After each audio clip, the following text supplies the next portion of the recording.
My bad. Just listening to a little bit of Andre Ward talk about his next fight. Remember when Mayweather beat Pacquiao and he said his next opponent would be either Karim Mayfield or Andre Berto? Well, he did pick Andre Berto, and maybe he was just saying Karim Mayfield name just to get some buzz behind his name. But if he would have fought Karim Mayfield, who is now 19-3-1 with 11 KOs, it would have been more of a disaster than than it was when he fought Andre Berto.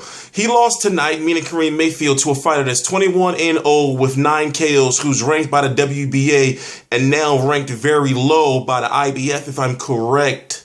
I know he's ranked by the WBA in the top 10. I believe he's ranked by the IBF now in the top 15. His name is Dmitry Mikhaylenko.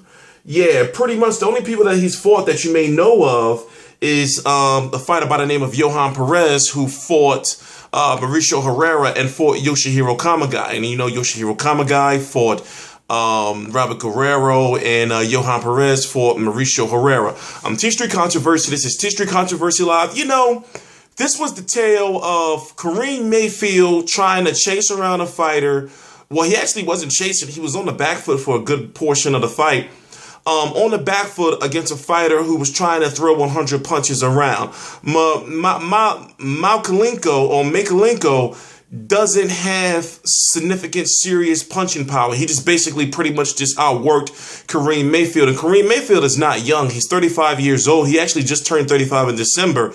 And now he's in a situation where he's somewhat of a journeyman. Now, he didn't fight at all in 2015. You know, he was rumored to be close to having a fight with Sean Porter.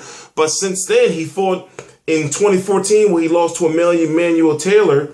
Okay, he fought in 2014 when he first lost to Tomas Delorme in March.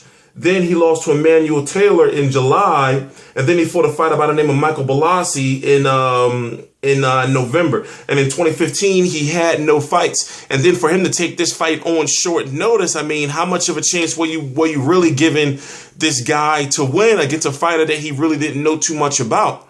But, you know, it's a shame because where does Karim Mayfield go from here? He is a name, well, I guess I can say now was a name where I would have liked to see him against some nice up-and-coming welterweights. I would love to see him against an Errol Spence, because now I think that's the level that he's at, or maybe a Sammy Vasquez. You know, he's not up there at world title contention anymore. It's a shame because now we just don't know where he goes with his career. And, you know, now he's somewhat of a journeyman. Is he going to take fights just for the money, or is he going to take fights to actually try to get back into title contention? It's a shame, but, you know, it is what it is. I'm T-Street Controversy. This is T-Street Controversy Live. I cover every single major fight live. We're going to be keeping an eye on this Dmitry Mikhaylenko because HBO has been throwing his name out there with Ruslan Provodnikov. And if I'm correct, he is a main events fighter. And since he got his first show on HBO, he didn't do too bad. It wasn't a boring fight. It wasn't an exciting fight, but it wasn't a boring fight. So I'm guessing we're going to see him back on HBO sometime in the future. I'm T-Street Controversy. This is T-Street Controversy Live. I cover every single major fight live. Please subscribe.